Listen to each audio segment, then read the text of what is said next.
Look at your car wheels right now. Go ahead and picture them. If you are anything like the average car owner, they have that stubborn brownish film that never fully comes off no matter what you throw at it. You've probably spent real money on wheel cleaners that promise to dissolve brake dust on contact.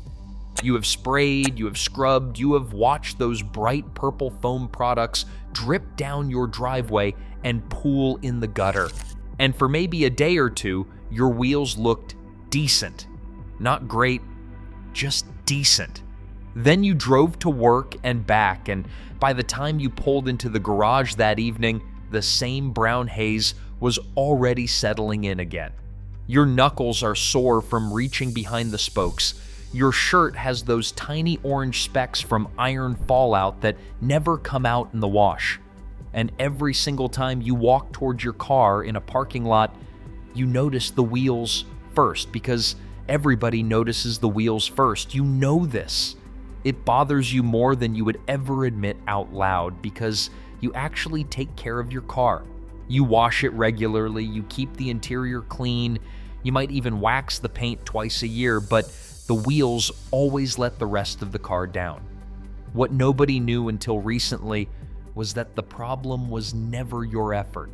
It was never about buying the wrong brand or not scrubbing hard enough.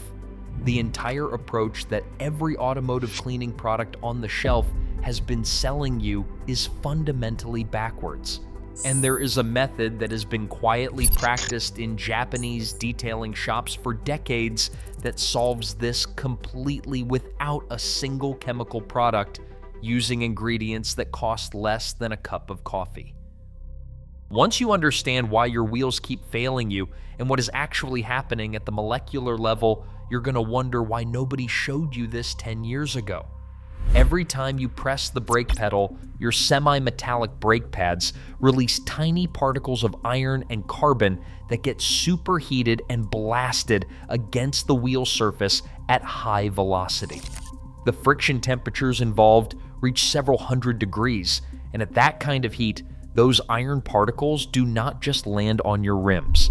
They fuse into the clear coat. Think of it like microscopic welding sparks embedding themselves permanently into the finish of the wheel. This is why conventional wheel cleaners only produce a short-lived result. They dissolve the loose grime sitting on the surface, but the embedded particles underneath remain fused in place. You spray, you wipe, you see some improvement because the top layer is gone, but the contamination lives deeper than the surface. And when fresh brake dust lands on that existing layer of bonded iron the very next day, it accumulates even faster because the finish is now rougher and more porous than it was before. Scrubbing harder actually accelerates the damage. Abrasive pads and stiff wire brushes scratch into the clear coat, carving thousands of tiny grooves where future brake dust settles in and grips tighter. The more aggressively you clean, the worse the cycle becomes. And the companies selling those products have absolutely no reason to explain any of this to you. In Japanese car culture, there is a concept called takumi that roughly translates to mastery through obsessive refinement. It applies to everything from sword forging to sushi preparation, and in the automotive world, it shows up most visibly in the professional detailing shops scattered across cities like Tokyo, Osaka, and Nagoya. These are not the kind of places where someone sprays a bottle of cleaner and wipes down your car in 20 minutes. Some of these shops spend 8 to 10 hours on a single vehicle, and the wheel work alone can take over an hour per rim. A few years ago, footage from one of these detailing shops started circulating on Japanese automotive forums and eventually crossed over to Western car communities online.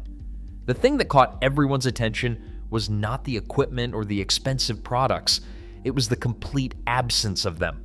The detailers were using household pantry items on wheels caked with years of brake dust, and the results looked like the rims had been factory refinished. White vinegar, baking soda, microfiber cloths, and a soft bristle brush. Total cost under $5. The footage spread because the results felt almost impossible given what people were used to getting from products that cost 20 times as much. Naturally, the comment sections were full of skeptics. People assumed it was camera tricks or that the wheels had been pre-treated with something expensive before filming. Then a handful of car enthusiasts in the United States and Australia tried it on their own neglected rims and posted their own results. Same method, same household items, same outcome. That was when the conversation shifted from curiosity to genuine disbelief about what people had been wasting money on for years. But the method only works because of a specific sequence and specific ratios that these detailers refined over decades. Get the order wrong, skip a stage, or rush the timing, and you end up with the same mediocre results that every off-the-shelf product delivers. The chemistry behind why it works is the part that changes how you think about wheel care entirely. The method begins with undiluted white vinegar applied directly to a water-rinsed wheel surface, and the detail that Japanese detailers are absolutely insistent about is concentration. Full strength, never diluted.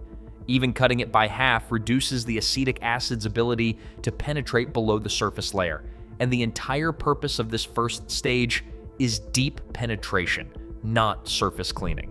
When undiluted vinegar makes contact with a wheel contaminated by bonded iron particles, the acid begins breaking molecular bonds between the iron and the clear coat from the inside out, reaching contamination that no amount of surface scrubbing could ever touch. The critical variable is time. The contact window that detailers in Osaka refined through years of trial and error is exactly 15 minutes, and that number is not arbitrary. Shorter than 15 minutes, and the acid has not fully reached the deepest contamination layers.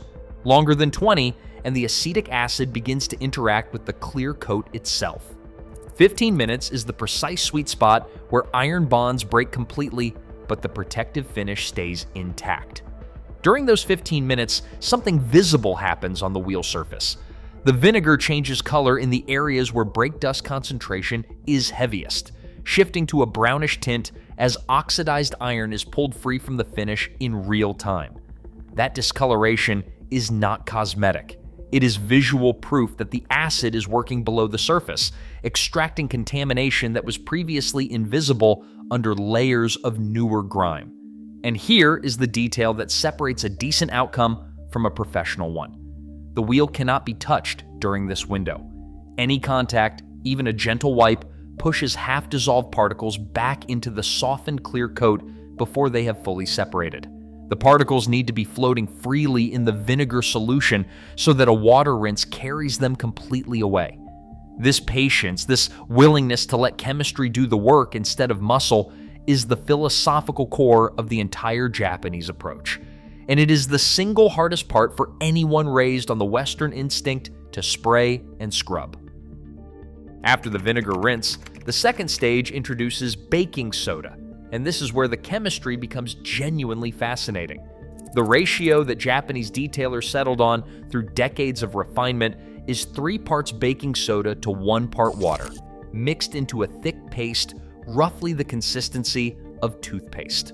When this alkaline paste meets the acidic residue left behind by the vinegar on the wheel surface, the two react and produce a gentle effervescent action, a visible fizzing that is not for show.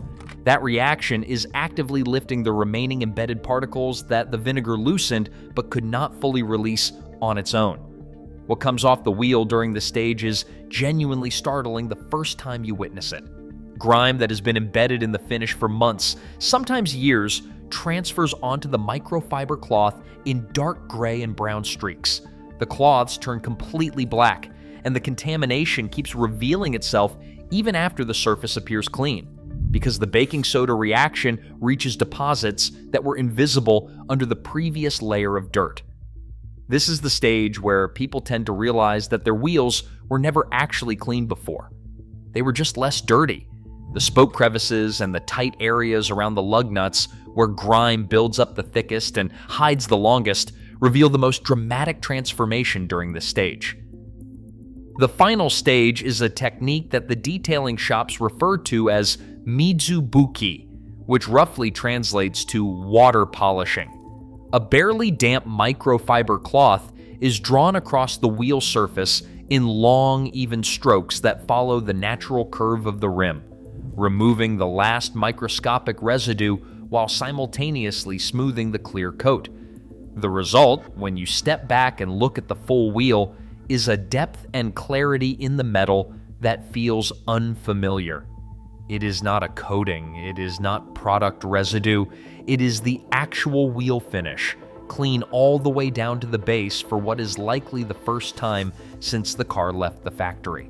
The tire sidewalls get their own treatment, and this is the discovery that tends to surprise people the most.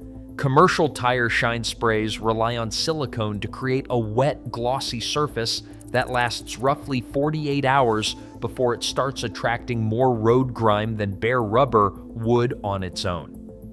Japanese detailers found that a thin application of olive oil, just a few drops per tire, worked into the sidewall with a clean cloth, produces a dramatically different result. The oil absorbs into the rubber instead of sitting on the surface, restoring the deep black color from within the material itself rather than masking the fade with a shiny film. The effect lasts significantly longer because there is nothing on the surface to wash away or collect dust. It is the same principle behind conditioning a leather jacket instead of just polishing the outside of it. Once wheels are properly stripped down to a smooth, contamination-free finish, the maintenance reality changes completely. A 30-second rinse with plain water once a week prevents new brake dust from ever bonding to the surface again. The reason is simple. A smooth, clear coat gives iron particles nothing to grip. Fresh brake dust sits loosely on top and washes off with water pressure alone before heat from the next drive has a chance to bake it in. The vicious cycle that was working against you for years quietly reverses. 2 minutes a week for all 4 wheels, and the contamination never gets a foothold again. You spent years believing clean wheels required expensive specialty products and serious physical effort every single weekend. Japanese detailing culture figured out decades ago that the opposite was true, that the answer was gentler, cheaper, and more effective than anything sitting in the automotive cleaning aisle. Your wheels deserve to look as good as the rest of your car. And once you understand what is actually happening at the surface level, there is no going back to the old way of doing things. Every time you walk across a parking lot towards your car, you are going to notice the wheels first. And for the first time, that feeling is going to be pride instead of embarrassment. If this changed how you think about car care, subscribe to this channel so you never miss another one like it. And click the video on your screen right now for another method that is going to surprise you.